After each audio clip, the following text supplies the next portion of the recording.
Мынакей бүгін 21 январь 2026 жыл.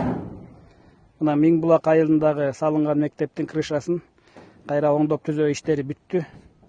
Бул жакта просто өтө кар калың жааганын себебинен карды убагында көрөгөнгө үлгүрбөй калганбыз.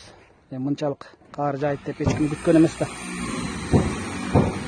Тилекке каршы тагы табигый кырсык болуп калды, бирок ошого карабастан кайра мынакей уже бүткөнбүз. Полностью бүттү. Бияк жагын полный карларын күрөдүк.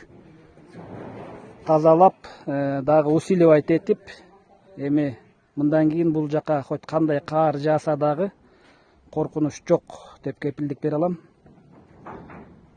Кудай буюрса, иш толук кандуу бүттү. Эми бул жакта хоть кандай кар жаабасын, коркунуч жок. Астындагы стропилаларды дагы дополнительно дагы усиливать эттик. Полный круговой крышаны полный усиливать этип чыктык кайра.